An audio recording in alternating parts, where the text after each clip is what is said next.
I'm going to say and be willing to stake that in the majority of the situations where water damage or freezing has occurred, that if I were willing to invest the time and energy in doing what I needed to prevent it from happening, I could have. That's so important whenever we think about water damage being the third highest cause of loss amongst insurance carriers, right behind wind and hail. So if I know that the majority of the third largest cause of loss for insurance carriers is mostly preventable, wow, we think about on a mass scale, if everyone adopted the proactive risk management that they need to in this area, what would that do to my insurance rates? Well, hello and welcome back to the Lightwell Podcast. I know saying this will date this podcast immediately, but I just looked at the weather app on my phone and it feels like 2 degrees outside where I am right now. And when the weather is like that, you risk freezing pipes. This is a big insurance risk all over the country, not just in cold places. So we're actually going to talk to somebody who works in warm states to talk about frozen pipe risks. We're going to be joined today by Colton Johnson. He's the regional sales manager for Lightwell in the states of Texas, Iowa, Missouri, and New Mexico. I'm really excited to talk to him about this. It is a big deal for all of us. So let's get right into our conversation with Colton.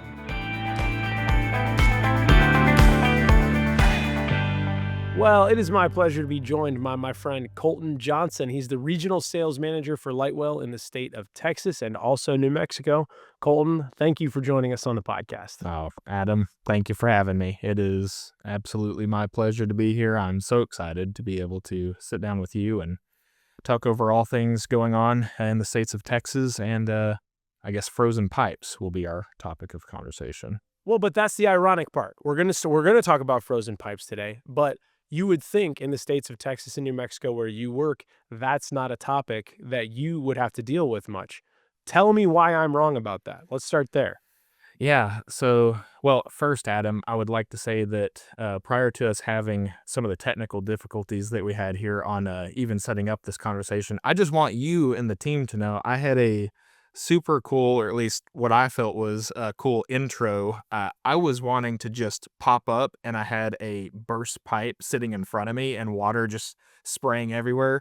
I had the goggles ready to go and everything. Anyway, thought it would be a good intro to our segment, but that didn't end up coming to fruition. Next time. I just want to let you know I had the creative juices flowing so that I love try to that. capture some attention. But to your question, it's I actually think back specifically to when my wife and I started out in Arkansas and first moved to Texas as part of the Lightwell team. I started out as an agent down there in the Austin, Texas area, and you're exactly right. The first thing that we encountered, because we moved in the dead of summer, right around June timeframe, was the Texas heat. In fact, that year I think was the record year for number of consecutive days over 100 degrees is the high.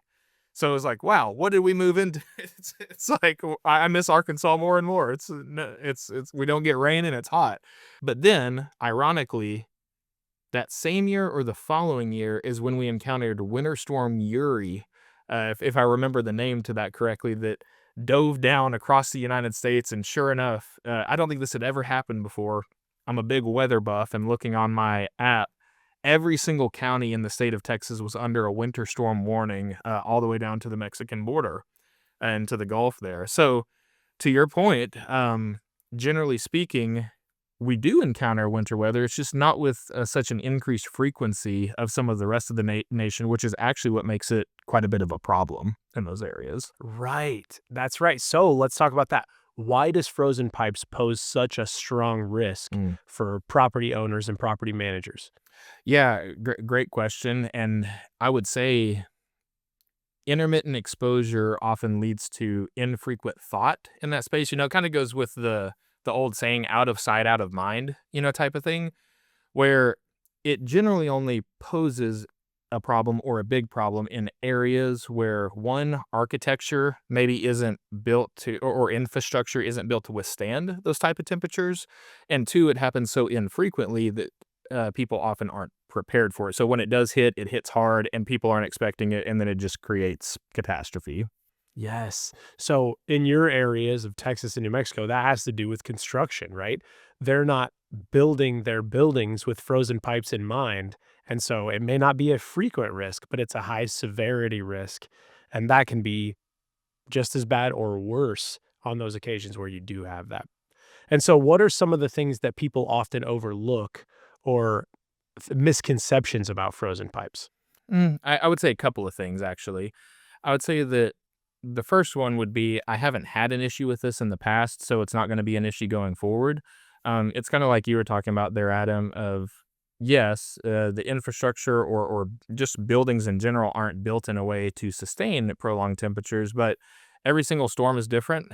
Every single exposure to prolonged winter weather is different. And so whenever it occurs, just because it hasn't happened before doesn't mean it couldn't happen this time. And the second thing I would say is that it really not even just a misconception about freezing temperatures, but just about insurance in general. That it's like, hey, I don't really need to worry about that because even if that happens, my insurance will take care of me.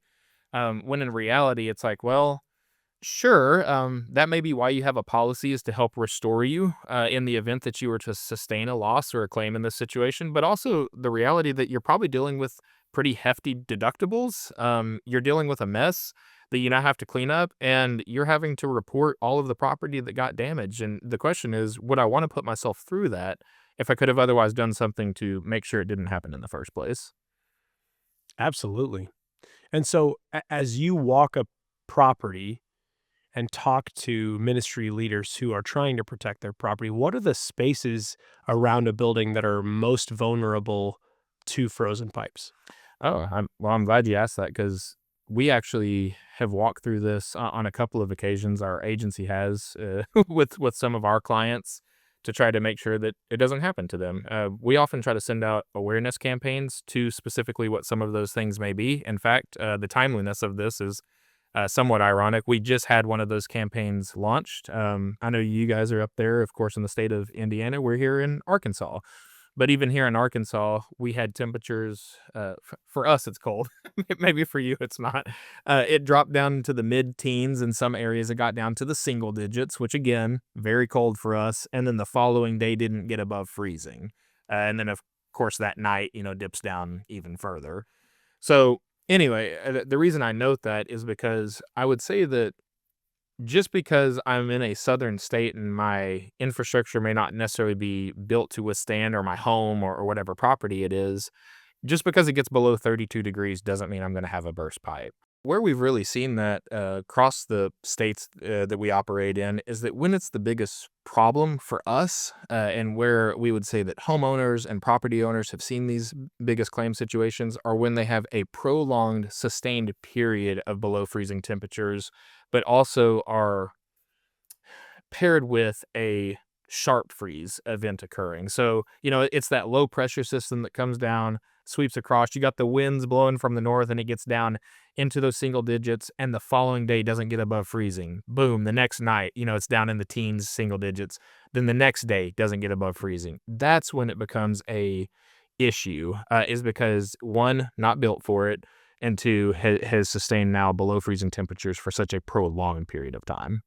That absolutely makes sense. And so, okay, that's good on the geographical perspective. Let's talk about a property itself. As you're walking a property, where do you see on the construction of a building the most vulnerable places for frozen pipes as well? Yeah, that's a good point because in these regions, we're talking about, hey, wasn't built, not built for it, not built. Well, what does that mean? More up north, we will see water lines run to the interior of a building. It'll come up through the center and then spread out to a respective property area. So one of the areas that we see down south here are water lines that are placed on the exterior wall of a building. That is a very common way of building a structure. It doesn't matter if it's commercial or personal, if it's a home or if it's church. You will see a water line running along the exterior portion of a building. So Adam, what we get are these, again, sharp below freezing temperatures, single digits. And, so often we will hear, especially for properties that may sit unoccupied, for several days of, hey, we want to maintain our temperature at 50 degrees on the inside. So, save some money, save some on some of the heating costs. But what we don't think about is if the interior portion of our building is at 50, the outside is at, we'll just call it 5 degrees, and I have that water line running right on that exterior wall, there's not enough heat penetrating through that wall there to then heat up the water line. So boom, that 5 degrees, it wins out over that 50 degrees on the inside, and the pipe bursts and freezes and bursts in that scenario. Yes, that's exactly it. And when you occupy a church, you may not be thinking about that. And so if someone's listening to this and wanting to say, let's take a step, what's a proactive step that a ministry could take to prevent frozen pipes before they would occur? Sure. The first thing I would say, again, I kind of gave a temperature setting there. You may say, well, what's an appropriate, temperature on the inside of my building? Really, in that type of environment, we need to be at 70 degrees or higher, just from a basic perspective of setting my thermostat and saying, yep, let's be at 70 degrees. Again, very, very short time frame where, sure, I might be incurring some additional electric or heating costs, but also what could that potentially save me in cleanup or in the event that I had a claim? So that's one thing. The second thing, and actually, Adam, I would say that this has been even more substantial than just the toilet line, or the sink line that bursts. It's going to be the sprinkler systems. The thing to note there, because again, geographic region, and we think, well, heat rises, right? Heat goes up. So any heat that's inside of a building, that's where most sprinkler systems are placed, or on the ceiling or the ceiling tiles. So surely heat gets to those. That's actually generally not the case. And the reason being is because of drop ceilings and the impact that those have on the heat situation to a structure. So if I have a drop ceiling, I've set my thermostat, let's say on 70 degrees, yeah, heat rises, but it's stopping at that drop ceiling point. Those lines are often placed above those ceiling tiles. So I have to be able to push up a couple of those tiles, turn them sideways, let the heat get up in there so that the heat I'm putting into the building also gets above. That's really good and very helpful. And to think about what's happening above those tiles is very important, because that is exactly as you said earlier, out of sight and out of mind. They may not be thinking about those sprinkler lines up there. So sometimes, much preventative work as you can do, frozen pipes do happen. Yes. So let's say a pipe freezes. What's the next step? What do you do? Yes. The first, I would say we can address first the first thing I should do, and then what should I never do, or what should I not do as my first response. Exactly.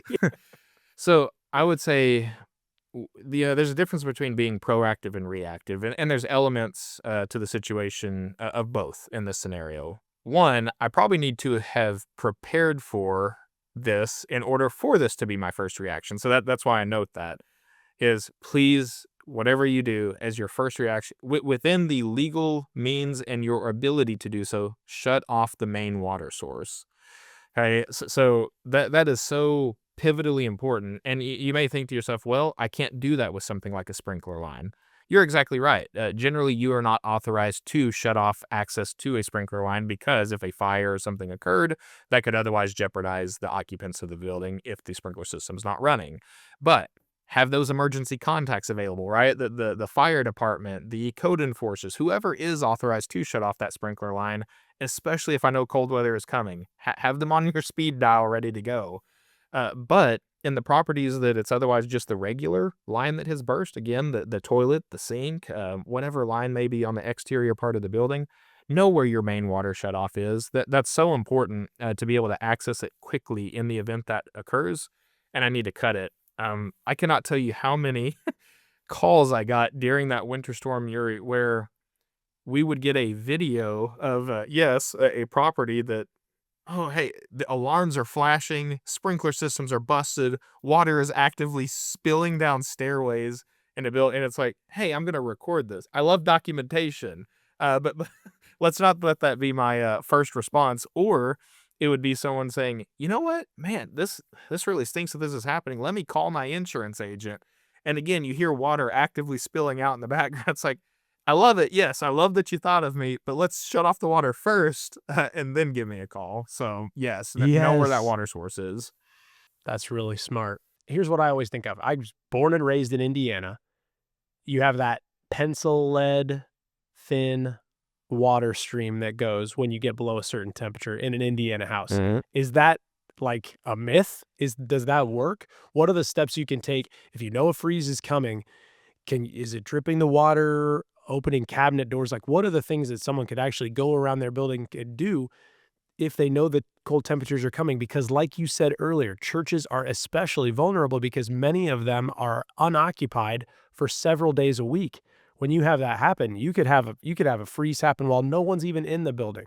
So what can someone do before they leave a building so that the building is doing well in their absence? Sure. Yeah, that's a great point as well. And there are, no, that those are not myths. Dripping a water line can definitely help in that scenario. So mostly it's going to be making sure that heat gets to the places it needs to go, because that's ultimately going to prevent the pipes from freezing.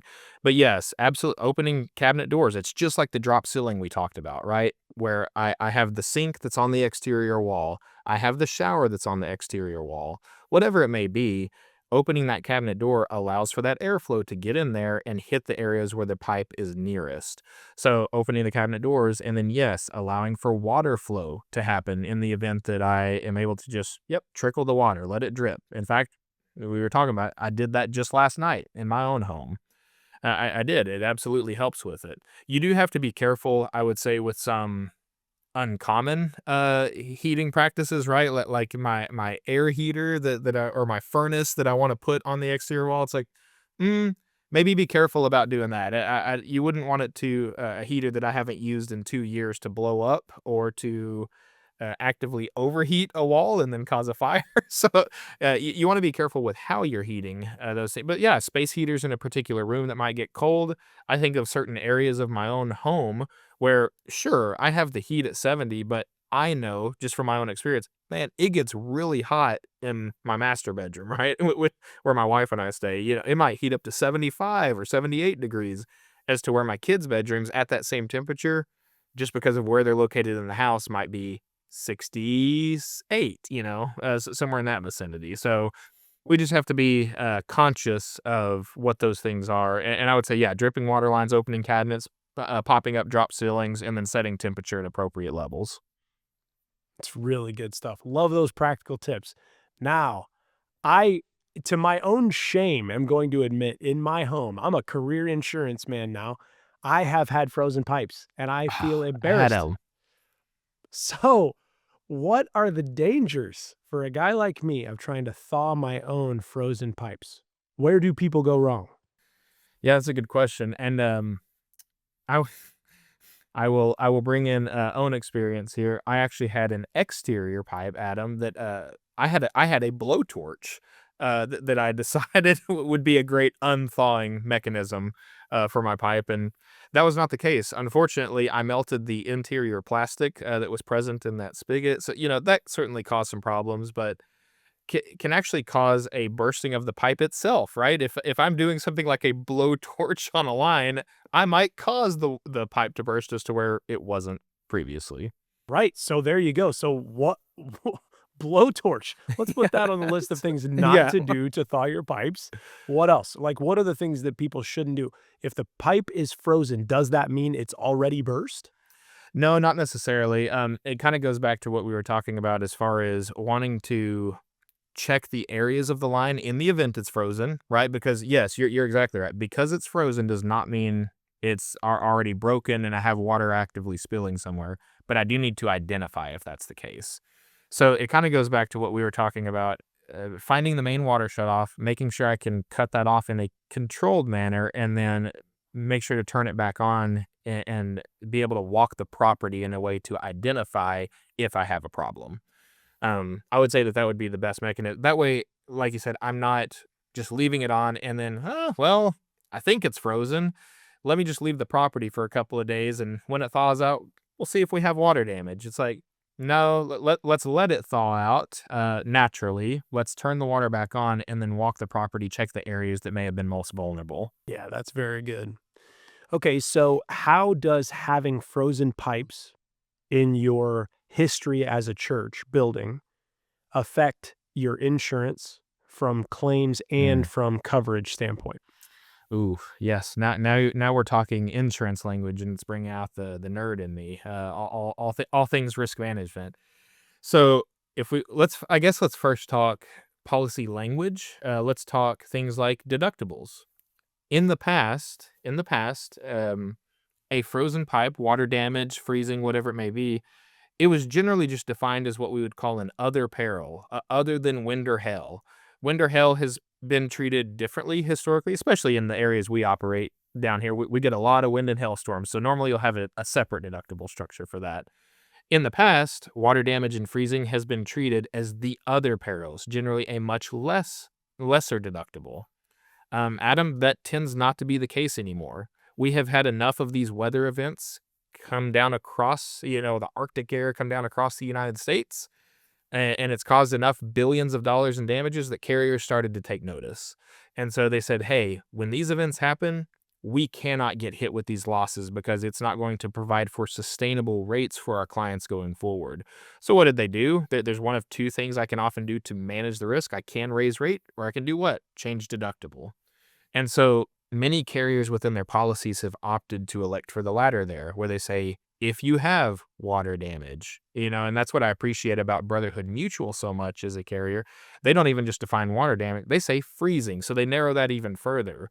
A lot of carriers would say, no, if your toilet backs up or if your sewer drain back up, that's water damage. It's subject to whatever heightened deductible we've done.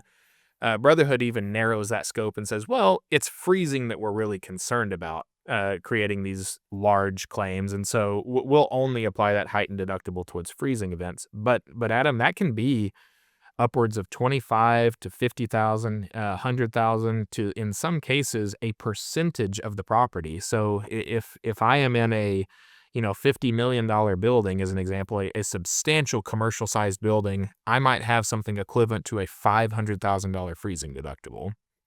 So that's one way that it can affect me. That's the reality of the property and casualty insurance industry that we're in, is no one has been exempt from being impacted by these freezing events that have happened over the last 5 years. And so you're seeing those deductibles change everywhere. And it's important that people be empowered and savvy consumers of insurance now, because that's just realities everywhere. So I think you answered it very well. Now, I'll say this. Technology is impacting everything. Is it also impacting how frozen pipes are managed? Are there innovations and new technologies that actually help people do this, especially in cases like we've been saying about churches that aren't occupied for days on end? Yeah, absolutely. And yes, especially in an area where we see an AI revolution and all sorts of technologies coming out, you would think, okay, is there a better way to manage this? There is. And again, it comes back to the proactive and reactive side of things. There are technologies to help me be more reactive, first of all, to a claim event occurring, right? It's just sensor technology.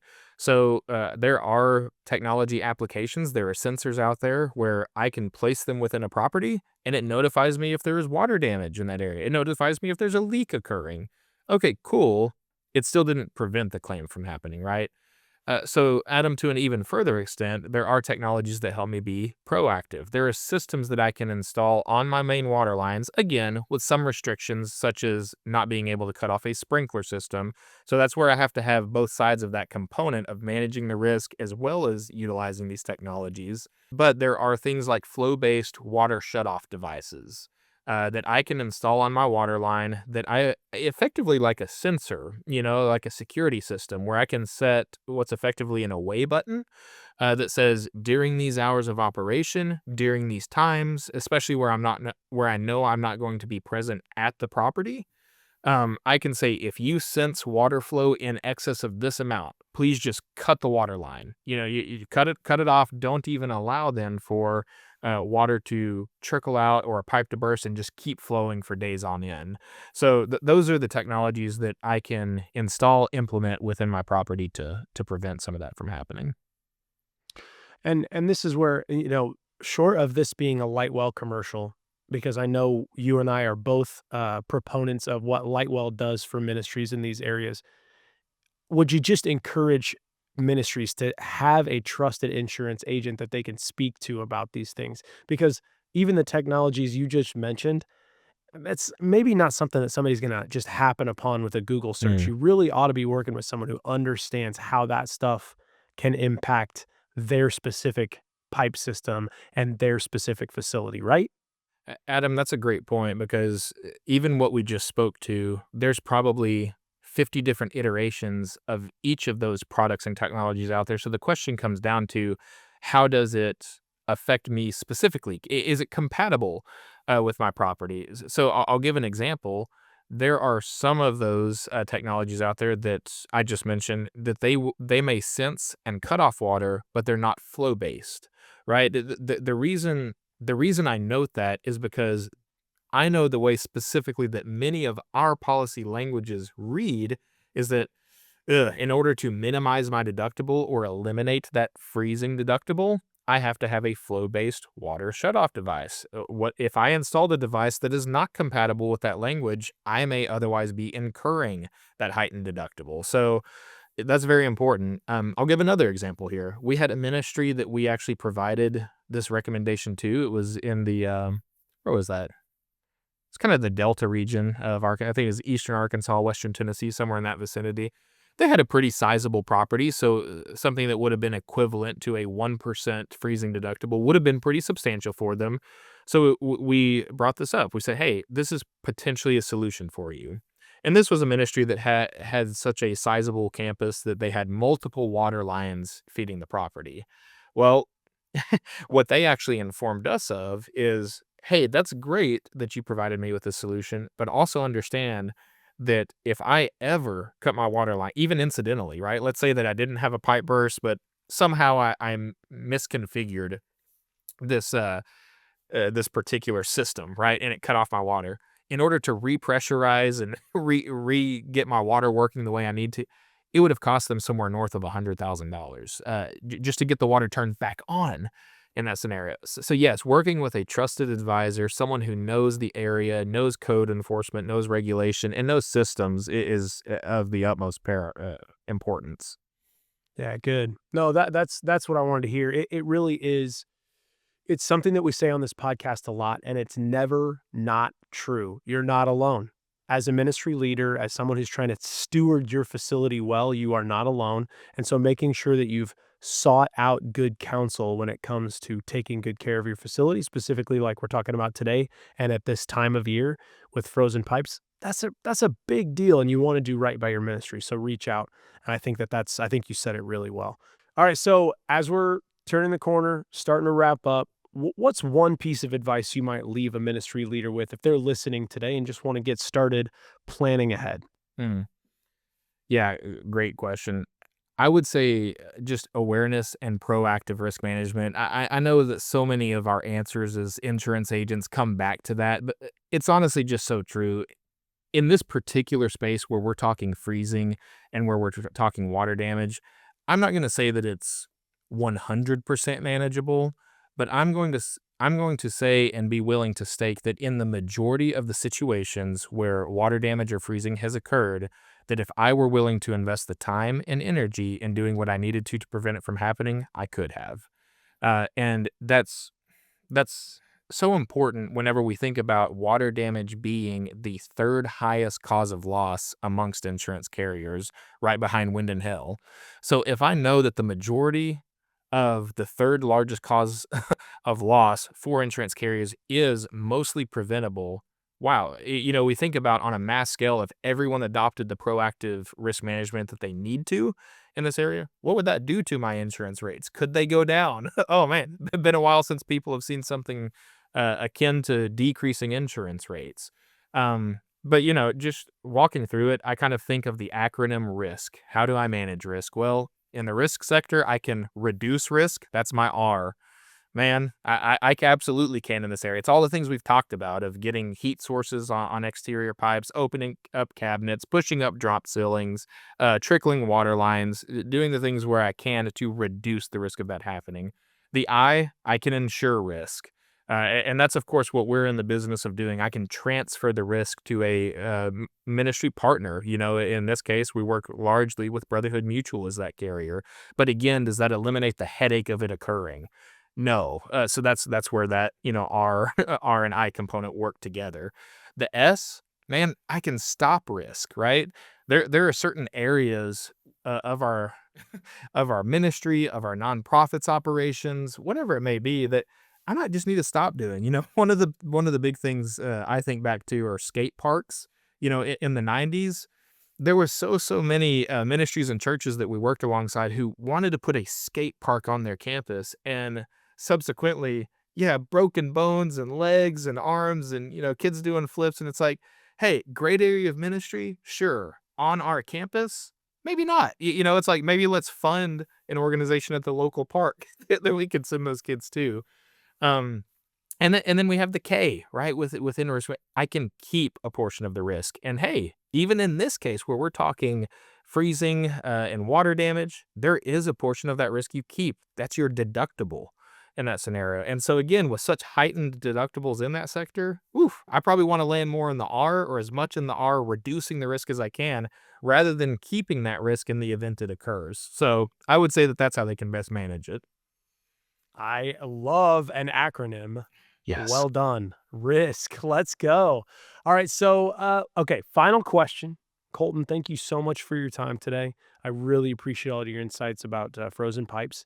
And so we've been asking this to everybody that comes on the podcast. I want to ask it to you as well.